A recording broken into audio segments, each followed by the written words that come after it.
예수님이 부활하셨습니다. 죽음을 이기고 생명으로 부활하셨습니다.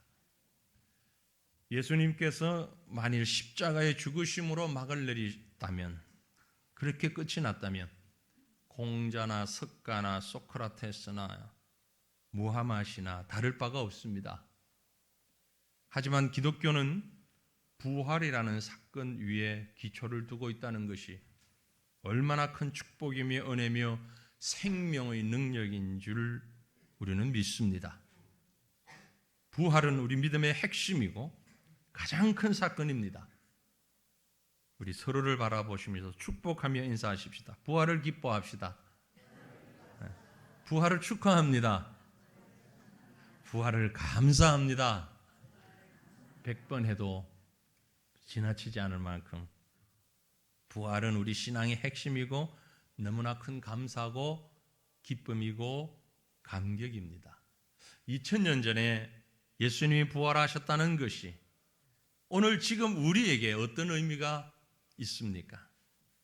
부활하셨기 때문에, 살아나셨기 때문에 지금도 우리와 함께 계신다는 것입니다. 믿습니까? 할렐루야. 부활하셨기 때문에 지금도 우리와 함께 계십니다. 살아있다는 것과 죽음에 있다는 것은 엄청난 차이가 있죠. 죽음에 이른 자를 우리는 보편적으로 돌아가셨다 그렇게 얘기합니다. 본래 자리로 돌아가셨다. 고백했다. 돌아갔다. 지금 우리가 있는 곳에는 더 이상 계시지 않는다는 말이지요. 하지만 생명이 있다는 것은 지금 우리와 함께 있다는 말입니다. 예수님은 생명입니다. 그러므로 예수님은 지금 우리와 함께 계십니다. 하나님의 사랑이 너무너무 크고 그 능력도 놀라워서 나와 함께 하지 않는다면 그 능력도 그 권능도 아무 의미가 없습니다. 솔로몬이 하나님께 성전을 지어서 봉헌하면서 하나님께 감사와 감격의 기도를 드린 연후에 여호와의 단 앞에서 일어나서 백성을 향하여서 축복하는 첫 마디가 바로 함께 하시는 하나님이었습니다. 열왕기상 8장 57절에 기록하기를 우리 하나님 여호와께서 우리 조상들과 함께 계시던 것 같이 우리와 함께 계시옵고 우리를 떠나지 마시오며 버리지 마시옵고 라고 했어요. 새 시대인 성전 시대를 열어가면서 그동안엔 성적인 일이 없었거든요. 성막, 광야에서 성막만 함께 있었는데 하나님의 임재인 성전 시대를 열어가면서 가장 첫 마디가 하나님이 우리와 함께 계시옵고 우리를 떠나지도 버리지도 마시고 가까이 해달라는 간구였습니다. 하나님이 동행해 주시기를 간절히 비는 것이었습니다. 전능하신 하나님께서 이 기도를 역사적으로 응답하셨습니다. 그래서 친히 육신을 입고 이 땅에 오시면서 마태복음 1장 23절에 보면 보라 처녀가 잉태하여 아들을 낳을 것이요 그의 이름은 임마누엘이라고 하리라 하셨으니 이를 번역한 적 하나님이 우리와 함께 계시다 합니다. God with us. 하나님이 우리와 함께 계시다. 사실 이것도 기도 응답 이전에 하나님의 일관되고 중심된 마음이었습니다. 그 하나님께서 육신을 입고 이 땅에 오셔서 죄인들과 함께 하셨고 십자가에서 죽으셨으나 그 죽음을 이기시고 부활하심으로 다시금 이 사실을 확인시켜 주셨습니다. 우리가 살아가는 인생의 걸음에 주님이 함께 하시기를 바랍니다. 여러분, 우리 인생의 최고의 파트너는 예수님이십니다.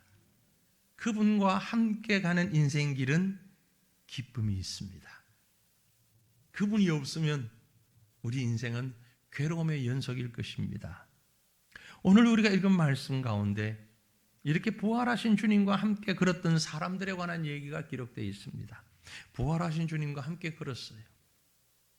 예수님께서 십자가에 달려 돌아가신 후에 실망한 제자들, 특별히 그 중에 한 사람 글로바라고 하는 제자가 그의 친구와 함께 예루살렘에서 꽤 많은 시간을 걸어야 하는 약 25리 같으면 우리식으로 하면 약 10km 내지는 11km 정도 되는 떨어진 그 엠마오라고 하는 그런 마을로 터벅터벅 걸어가고 있었습니다. 실망과 피곤에 지친 슬픈 얼굴로 길을 걷고 있는데 슬픔에 지친 두 나그네에게 한 동행자가 나타났습니다. 그런데 그들은 이 동행자가 누구인지를 알아보지를 못했습니다. 그분은 바로 부활하신 예수님이었어요. 그러나 함께 걸으면서도 예수님을 알지 못하는 길이었습니다. 여러분, 예수님을 알지 못하는 인생, 예수님의 부활을 모르는 인생, 좌절하고 슬프고 지친 실망의 모습으로 그 길을 걸어갈 수밖에 없는 것입니다. 그러다가 장면이 바뀌면서 그들은 살아계신 동행자이신 부활의 주님을 만나서 기쁨과 용기를 얻고 힘을 얻고 예루살렘으로 돌아가 부활의 증인이 되었다는 것이 좀 전에 우리가 읽은 말씀의 내용입니다. 사랑하는 성도들이여, 저와 여러분의 인생이 살아계신 동행자이신 예수님, 그 주님을 꼭 만나며 우리 평생 그 주님과 동행하는 길을 걸어갈 수 있기를 주님 이름으로 축원합니다. 살아계신 주님과 동행할 때에 어떤 변화가 일어났는가를 단면적으로 오늘 말씀은 우리에게 보여줍니다. 여러분이요, 살아계신 주님과 동행할 때에 이런 일이 일어납니다. 눈이 밝아지는 역사가 나타납니다. 눈이 밝아져요. 오늘 본문에 기록된 제자들은 엠마오로 가는 길에서 예수님과 함께 걸으면서도 미처 예수님인지 몰랐다고 성경 기록하고 있습니다. 바로 조금 앞에 있는 누가복음 24장 15절 16절에 보면 그들이 서로 이야기하며 문의할 때에 예수께서 가까이 이르러 그들과 동행하시나 그들의 눈이 가려져서 그인 줄 알아보지 못하였다고 기록하고 있습니다. 바로 옆에서 같이 걷는데, 그러니까 이 눈은 지금 우리가 보는 이 육신의 눈을 의미하는 것 아닙니다. 이 눈이 가려졌으면 길도 못 가지요. 길을 가는데 예수님을 보는 눈이 가려졌다는 얘기입니다. 그런데 그들과 함께 앉아서 떡을 떼어 주실 때에 비로소 믿음의 눈이 밝아지면서 예수님인 줄 깨닫게 됩니다. 우리가 읽었던 본문 말씀의 30절 31절이죠. 그들과 함께 음식 잡수실 때에 떡을 가지사 축사하시고 떼어 그들에게 주시니 그들의 눈이 밝아져. 그들의 눈이 밝아져서 그인 줄, 예수인 줄 알아보더니 예수는 그들에게 보이지 아니하시는지라. 좀 더 정확히 말씀드리면 주님은 그들의 눈이 뜨여질 때까지 동행하신 것입니다. 눈이 뜨여질 때까지 주님이 함께 계셨던 것이죠. 여러분, 생명의 믿음으로 예수님을 알아보는 신앙의 눈, 믿음의 눈을 갖는 성도들 되시기를 주님 이름으로 축원합니다. 주님이 지금 우리 곁에 계십니다. 함께 계십니다. 이제 우리가 눈을 떠서 그 주님을 보아야 되는 거예요. 그들의 눈이 밝아졌다는 사실은 부활하신 예수님을 알아보게 되었다는 말이죠. 인간은 죄로 인해서 눈이 어두워졌습니다. 어두워진 눈은 믿음의 수건으로 깨끗이 씻어야 합니다. 절망을 보고 어둠을 향해 가던 그들의 눈이 밝아져서 지금 자신들과 함께 있는 분이 예수님인 줄 깨닫게 되었던 것이죠. 여러분, 예수님을 알아보는 눈을 가지시길 바랍니다. 눈이 밝아져야 됩니다. 육신의 눈이 아닌 영적인 눈을 말씀드립니다. 육신의 눈은 저도 별로 좋지 못한 눈을 가지고 있습니다. 아주 아슬아슬한 눈을 가지고 있는데, 이 눈은 여기 계신 여러분 눈 좋다고 아무리 자신만만해도 제가 분명한 예언을 드리죠. 앞으로 50년 후에는 이 눈이 다 쓸모없을 겁니다. 다 쓸모없을 겁니다. 몇 분 제외하고 50년 몇 분 있네. 근데 몇 분은 50년 뒤에 그 눈을 아직 그때까지 쓸 때는 있지만 대부분은 쓸모없을 겁니다. 우리 천전도 선생님, 나는 가지고 있어 걱정 마, 이런 눈으로 지금 딱 저를 쳐다보고 있어요. 오래오래 쓰십시오. 그러나 이 눈은 금방 없어져요. 없어져요. 눈이 열리면 생명의 길이 열립니다. 십자가에서 베풀어 주신 하나님의 사랑과 부활의 능력으로 다시 살게 하신 생명의 역사를 보는 눈이 있을 때에, 그 눈이 있을 때에 진정한 구원의 역사가 있습니다. 신실하시고 전능하신 하나님의 크신 은혜를 보는 눈이 열리면 언제 죽어도, 언제 사자밥이 되어도 감사하다는 고백이 나올 수 있는 것입니다. 이런 믿음의 눈을 가질 수 있기를 바랍니다. 눈은 영혼의 창이다, 그런 말을 하지요. 사람의 마음은 그 눈으로 흔히 나타납니다. 그죠? 사랑과 평화로운 마음도, 미움과 질투의 마음도 가장 먼저 눈으로 나타납니다. 딱 쳐다봤는데 사랑스럽게 따뜻한 눈으로 보는 사람이 있는가 하면 아주 차고 싸늘한 눈으로 째려보는 사람도 있어요. 그 눈 속에 다 나타나는 거죠, 마음이. 성 프란시스라고 하는 사람의 눈은 비둘기 눈 같았다라는 말이 있습니다. 아마 부드럽고 온유하고 사랑스러운 눈이었다라는 것을 표현하고자 하는 말일 것 같습니다. 성경에는 예수님께서 우리를 바라보는 눈을 여러 가지로 표현했는데 그 중에 하나가 무리들을 민망히 여기셨다라는 표현이 있어요. 민망히 여기셨다. 이 말이 무슨 뜻인가 하니 부드러우면서 온유하고 사랑스러운 눈길을 표현하는 말입니다. 우리가 살고 있는 인생의 길 주변에는 힘들고 어려운 자들 너무 많이 있습니다. 경제적으로, 문화적으로, 육체적으로 힘들고 어려운 자들, 전쟁과 자연재해로 온갖 불우한 이들, 또한 거친 세상에 짓밟힌 이들, 추악한 죄악으로 인하여서 피해를 본 사람들, 또 죄악 가운데서 자신을 잃어버리고 있는 사람들, 이들을 바라보는 우리의 눈이 주님처럼 민망히 여기는, 사랑과 온유를 가득 담은 그런 눈으로 볼 수 있었으면 좋겠습니다. 육신의 눈도 말입니다. 여러분, 이 육신의 눈 얼마나 편리합니까? 그런데 영혼의 눈은 이런 말할 수 없이 더 큰 능력을 가지고 있다는 것을 기억하셔야 됩니다. 이 세상에는 우리가 가진 육신의 눈만 가지고는 부족한가 봐요.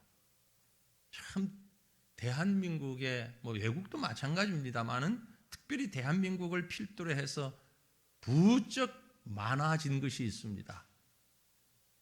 CCTV라는 거죠. 아마 오늘 아침 여러분은 집에서 나오셔가지고 지금 이 예배당에 앉을 때까지 셀 수 없이 많은 카메라에 얼굴이 노출되고 찍혔을 겁니다. 이제 우리는 그 의식조차 안 합니다. 이제 큰 길은 물론이고 골목에도, 심지어 타고 오는 차 안에서도, 웬만한 차에는 다 블랙박스 달고 다니잖아요. 예배당에 들어오면서 엘리베이터를 타셨다면 엘리베이터 안에도, 엘리베이터뿐만이 아니고 모든 곳에 왜 이렇게 CCTV가 많을까? 이유가 뭐라고 보십니까? 여러 가지 이유를 말할 수 있겠지만 결국 보지 않으면 딴짓하니까 내가 못 봐도 카메라가 대신 본다는 것 아니겠습니까?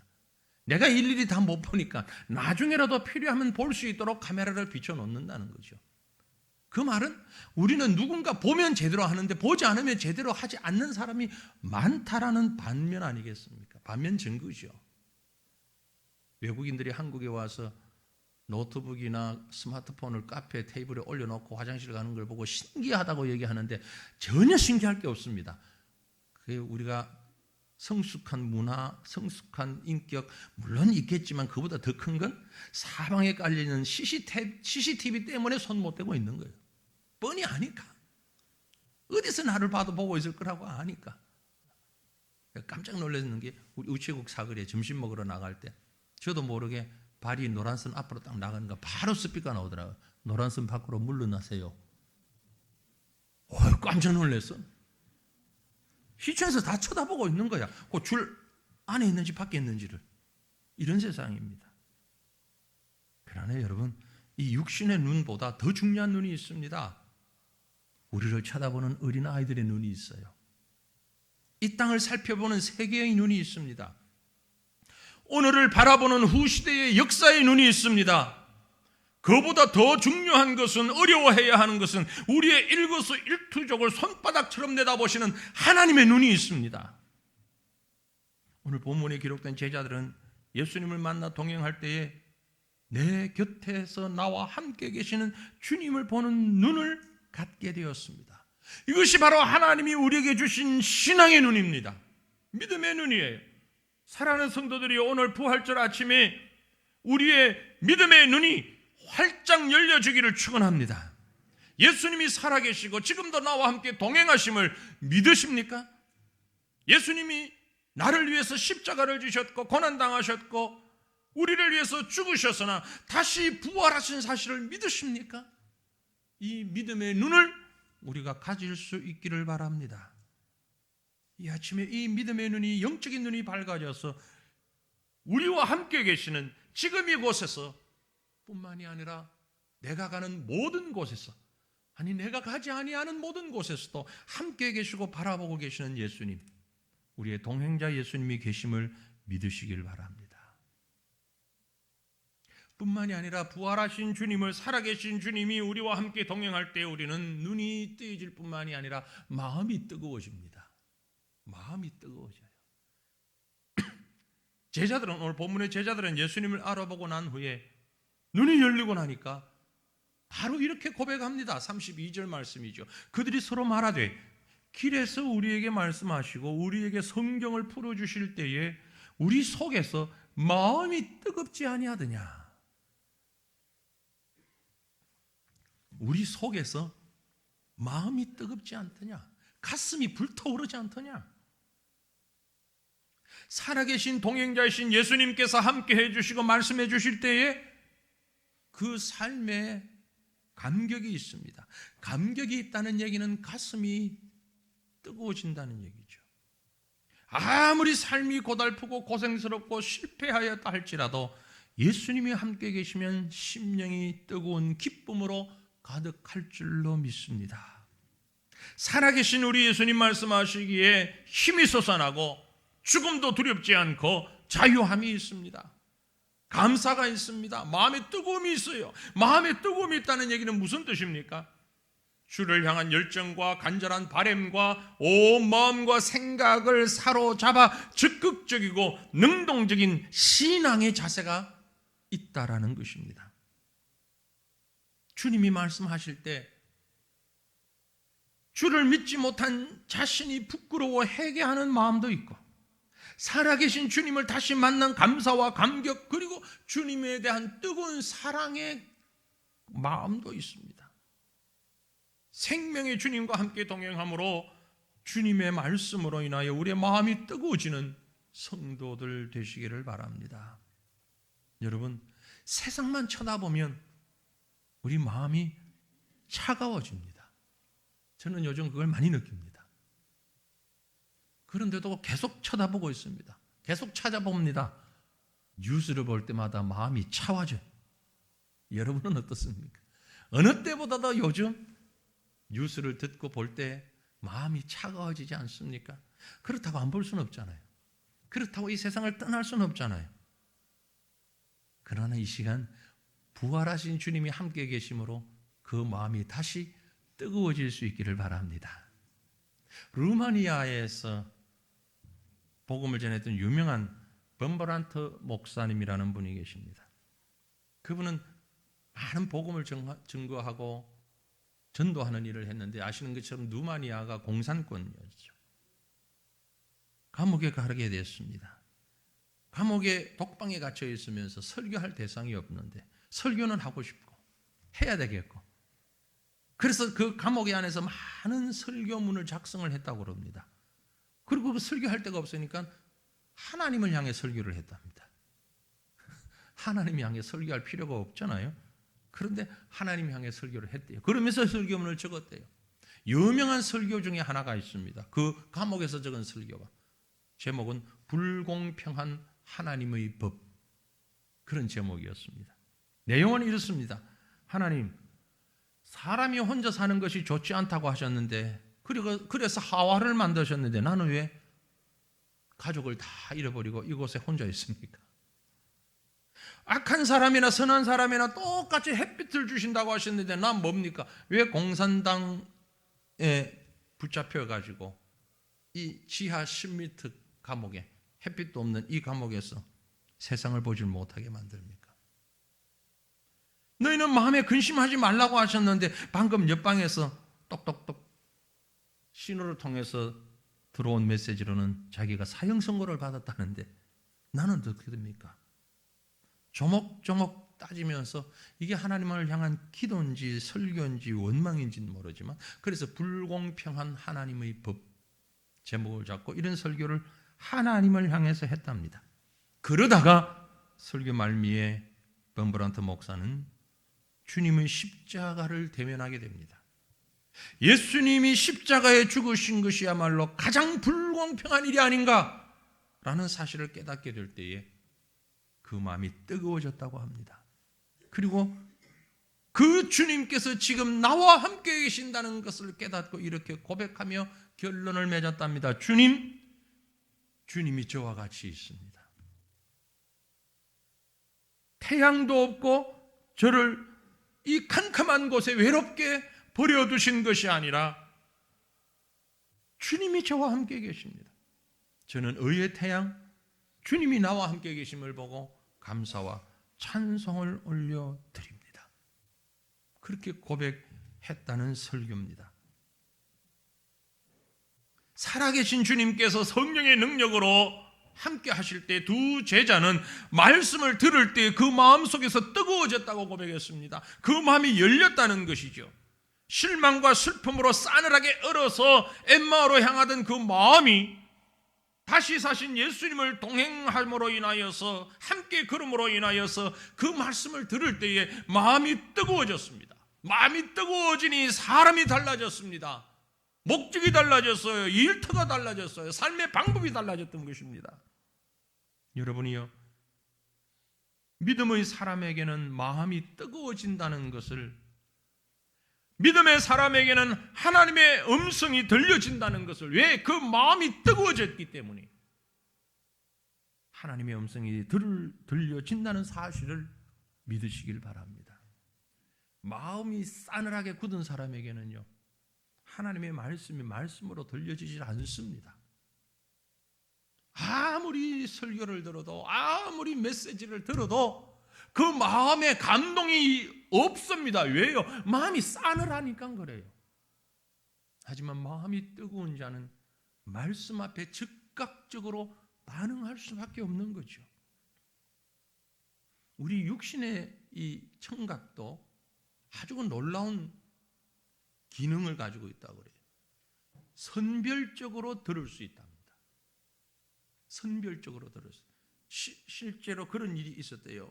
어느 지역에서 빗길에 미끄러진 트럭이 밤중에 주택을 덮쳤어요.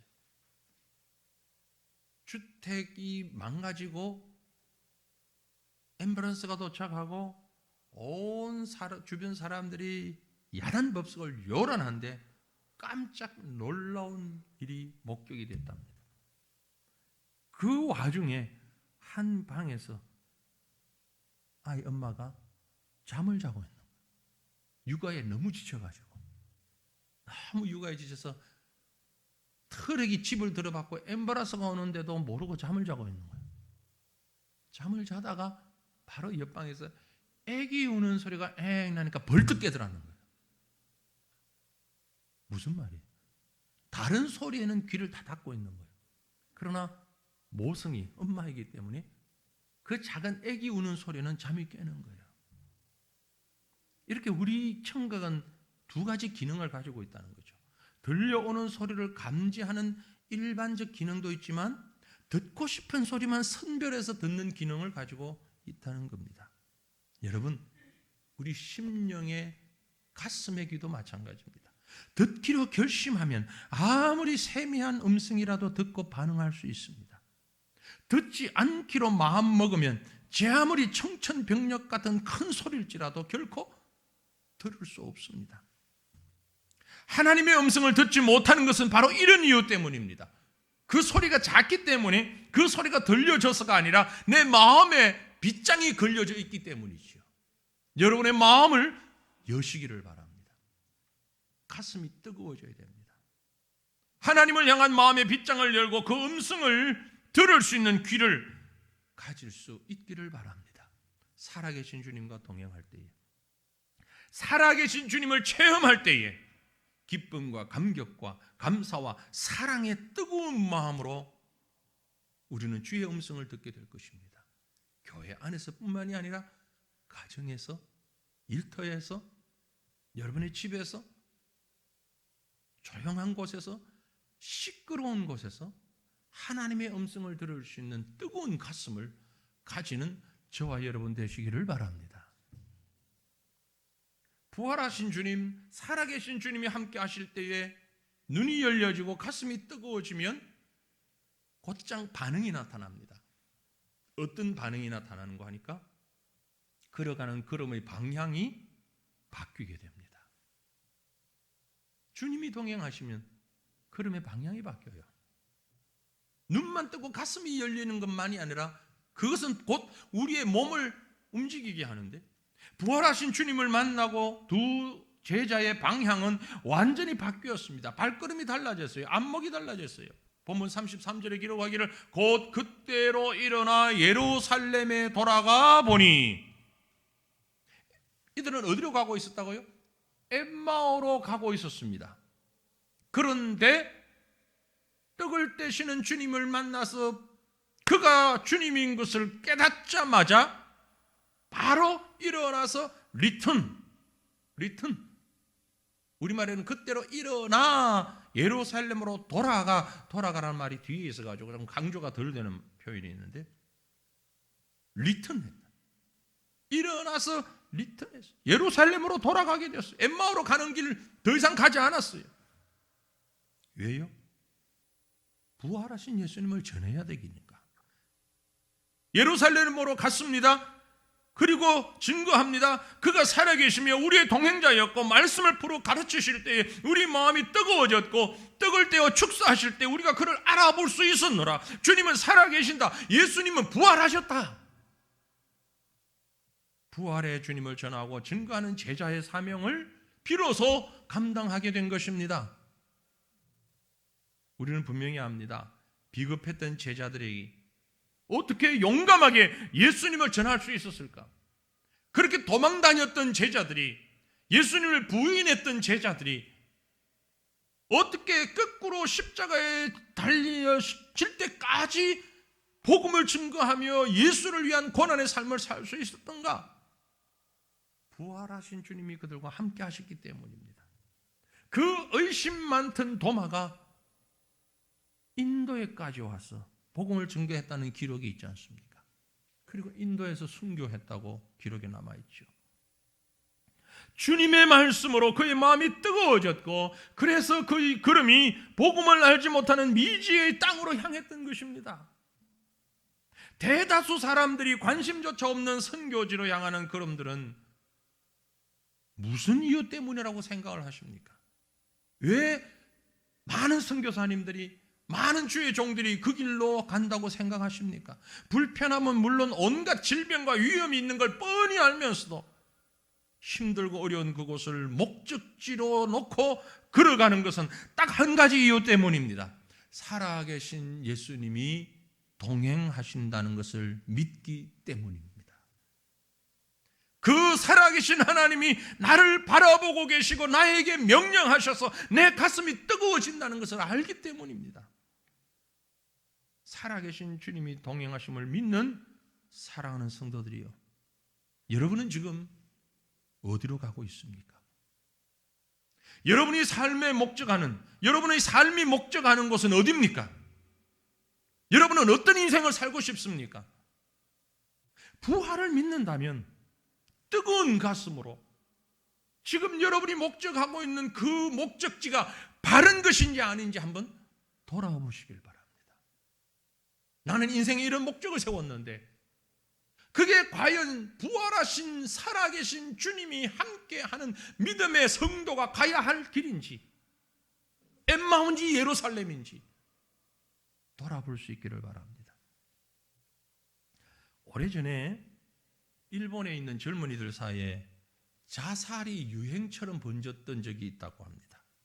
그런데 그때에 많은 젊은이들이 일본에서 후지산, 이름은 들어보셨죠? 후지산에 올라가서 화산 분화구에 뛰어드는 자살을 많이 했대요. 끔찍한 일인데. 그래서 이제 당국에서 이걸 막아보려고 경비원도 배치하고 뭐 별의별 수단을 다 썼는데 관광하는 자라 위장을 해서 올라가서 구경하다가 뛰어내리고 이러니까 효과를 거두지를 못했어요. 그래서 고민하다가 그 올라가는 길목에다가 팻말을 하나 세웠대요. 뭐라고 적었냐면은 다시 한번 생각해라. 아주 간단하게 다시 한번 생각해라. 의외로 근데 그 팻말을 붙이고 난 다음에 많이 줄었다는 거예요. 자살하는 사람이. 올라가다가 그거 보고 다시 생각하는 거죠. 그런데 부작용도 있었대요. 어떤 부작용? 어떤 사람이, 어떤 청년이 올라가다 그걸 못 본 거야. 못 보고 올라갔는데 팍 뛰어들러 가니까 너무 겁이 나는 거야. 그 분화구가. 안 되겠다. 그리고 다시 내려오면서 그걸 본 거야. 아니구나. 그리고 다시 올라갔다. 이런 부작용도 있었대요. 여러분, 이 아침에 정말 다시 한번 제대로 생각해 보시길 바랍니다. 말씀에 비춰볼 때 나는 지금 어디로 가고 있는가? 여러분이 지금 죽음의 분화구로 가고 있습니까? 아니면 생명의 근원으로 가고 있습니까? 세상 사람들이 박수치는, 세상 사람들이 열광하는, 그래서 나도 그것이 좋다고 생각하는 그곳이 혹 이글거리는 죽음의 분화구는 아닌지 다시 한번 생각해 보시길 바랍니다. 주님이 계시지 않는다면 그것은 바로 죽음의 자리입니다. 주님이 계신다면 그것은 생명의 자리입니다. 엠마오로 가던 두 제자는 살아계신 주님을 만나 변화되었습니다. 부활의 주님을 통하여 새로운 인생을 살게 되었습니다. 살아계신 주님께서 그들의 동반자였고 저와 여러분의 동반자이십니다. 이 귀한 진리의 사실을 믿음으로 받고 오늘 내게 주어진 삶에서 영적 눈과 마음을 열고 영적인 실천으로 바른 목적지를 향하여서 한 걸음 한 걸음 걸어가는 인생을 사는 저와 여러분 되시기를 주님의 이름으로 축원합니다. 기도하겠습니다. 우리 한 마음으로